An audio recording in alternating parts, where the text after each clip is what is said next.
اسلام کا تیسرا اہم رکن زکوٰۃ۔ اس شخص کی کوئی نماز نہیں جو زکوٰۃ نہیں دیتا۔ ارشاد نبوی صاحب نصاب شخص کے مال پر سال گزر جانے پر زکوٰۃ نکالنا فرض ہے۔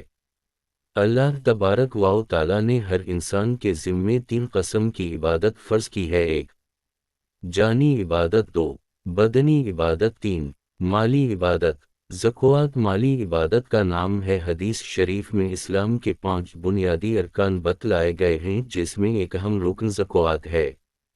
حضور اکرم صلی اللہ علیہ وسلم نے فرمایا کہ اسلام کی بنیاد 5 چیزوں پر ہے، جن میں اللہ تبارک و تعالیٰ کی توحید کی گواہی اور حضور اکرم صلی اللہ علیہ وسلم کی ذات بابرکات کے متعلق اس بات کی گواہی کہ وہ اللہ تبارک و تعالیٰ کے سچے رسول ہیں، نماز قائم کرنا، زکوٰۃ دینا اور رمضان شریف کے روزے رکھنا اور حج کا فریضہ ادا کرنا شامل ہے۔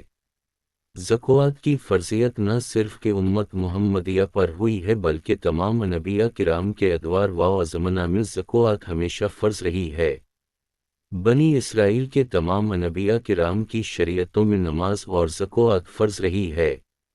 حضرت عیسیٰ علیہ السلام نے جب اپنی والدہ کی گود میں کلام کیا تو فرمایا، ترجمہ: میرے اللہ نے مجھے حکم دیا ہے کہ میں اس کی نماز پڑھوں اور زکوٰۃ ادا کروں جب تک کہ میں زندہ ہوں۔ اللہ تبارک و تعالیٰ نے قرآن کریم میں تمام انبیاء کرام کو نماز کا ایک اجتماعی حکم دیا، ترجمہ: اور ہم نے تمام انبیاء کرام کو بذریعہ وحی حکم دیا تمام اچھے کاموں کے کرنے کا اور نماز پڑھنے کا اور زکوٰۃ دینے کا۔ قرآن کریم میں اللہ تبارک و تعالیٰ اپنے پیارے پیغمبر کو ارشاد فرما رہے ہیں، ترجمہ: اے میرے پیارے پیغمبر، اپنے اصحاب کے مال سے صدقہ، زکوٰۃ وصول کیجیے اور ان کے مالوں کو پاک کر دیجیے۔ زکوٰۃ کا دوسرا معنی بڑھانا ہے۔ پیارے نبی صلی اللہ علیہ وسلم کا ارشاد عالی ہے، الزکوٰۃ قنطرہ الاسلام، یعنی زکوٰۃ اسلام کا خزانہ ہے۔ یہ ایک مسلمہ بات ہے کہ دنیا میں معیشت اسی وقت ترقی کرتی ہے جبکہ خریداروں کے پاس دولت ہوتی ہے۔ جب امراء اپنی زکوٰۃ نکالتے ہیں اور غریبوں کے پاس روپیہ پیسہ آتا ہے تو وہ خریداری کے لیے بازاروں میں جاتے ہیں۔ دین اسلام میں زکوٰۃ کی عبادت کو ہر صاحب نصاب پر فرض قرار دیا ہے اور زکوٰۃ نہ دینے والوں کے لیے بڑی بڑی وعیدات ہیں۔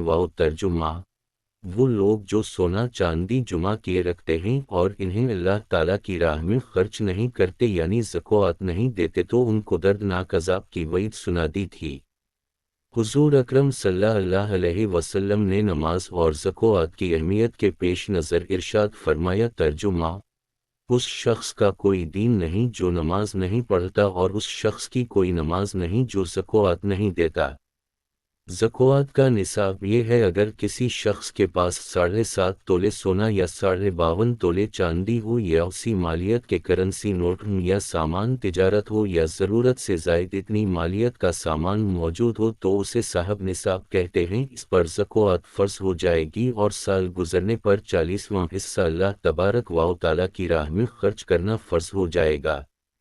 وہ حصہ جو نکلے گا اسے درج ذیل مستقیم پر خرچ کیا جائے گا۔